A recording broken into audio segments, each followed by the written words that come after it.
Assalamualaikum warahmatullahi wabarakatuh. Perkenalkan, saya Sandi Laila Mukfiroh, NIM 2002-031-10-103. Saya dari HTN kelas C. Di sini saya akan memaparkan sebuah materi mata kuliah Hukum Acara Perdata yang berjudul Eksekusi. Ya, langsung saja di sini saya akan menjelaskan tentang pengertian eksekusi. Eksekusi adalah menjalankan putusan pengadilan yang telah mempunyai kekuatan tetap yang bersifat penghukuman, yakni kondemnatoir, yang dilakukan secara paksa jika perlu dengan bantuan kekuatan umum. Pada dasarnya, eksekusi ini sebagai tindakan paksa menjalankan putusan pengadilan yang telah berkekuatan hukum tetap. Akan tetapi menjadi pilihan untuk dilakukan apabila pihak yang kalah tidak mau menjalankan atau memenuhi isi putusan secara sukarela. Dalam hukum acara perdata terdapat 3 macam eksekusi. Untuk yang pertama yaitu eksekusi yang diatur dalam pasal 196 HIR, yakni eksekusi yang menjelaskan mengenai keadaan jika seseorang enggan secara sukarela memenuhi isi putusan yang mengharuskan ia membayar sejumlah uang. Maka jika sebelum putusan dijatuhkan telah melakukan sita jaminan, maka sita jaminan tersebut dinyatakan sah dan berharga dan secara otomatis menjadi sita ekstutorial. Eksekusi yang kedua diatur dalam pasal 225 yaitu mengatur tentang pelaksanaan putusan hakim, di mana seseorang dihukum untuk melakukan suatu perbuatan, misalnya memperbaiki jendela yang dirusak olehnya, dan perbuatan tersebut tidak dapat dilaksanakan secara paksa.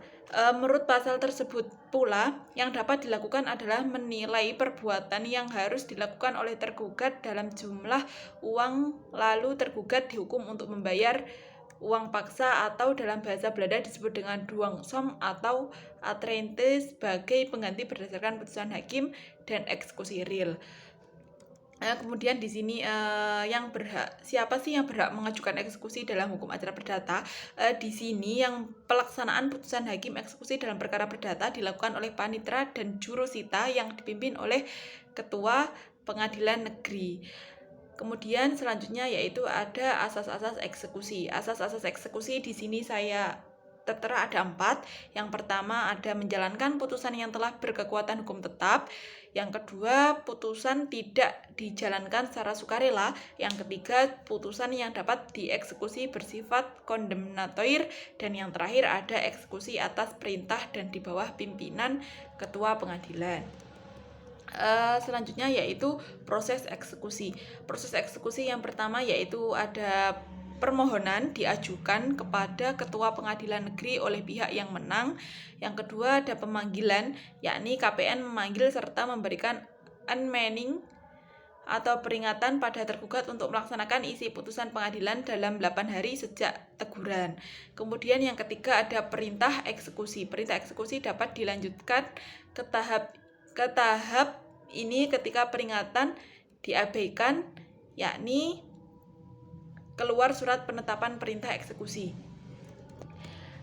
Kemudian selanjutnya setelah proses eksekusi, di sini ada pelaksanaan eksekusi. Eksekusi di sini dipimpin oleh ketua pengadilan. Pelaksanaan eksekusi meliputi yang pertama ada perintah eksekusi oleh ketua pengadilan dalam bentuk surat penetapan. Kemudian yang kedua ada pelaksana. Pelaksana ialah panitera atau jurusita dan dibantu oleh sekurang-kurangnya 2 orang saksi. Kemudian yang ketiga memerintahkan panitera atau jurusita untuk melakukan pembebanan sita eksekusi atau eksekutorial beslek.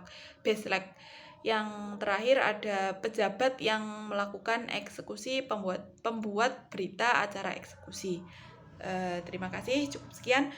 Mungkin itu pemaparan materi mengenai tentang eksekusi. Apabila dari awal hingga akhir ada salah kata, mohon maaf yang sebesar-besarnya, dan mungkin materi yang saya paparkan, yang saya sampaikan tadi kurang memuaskan, penjabarannya kurang luas, saya mohon maaf yang sebesar-besarnya. Wallahul muwaffiq ila aqwamit thoriq. Wassalamualaikum warahmatullahi wabarakatuh.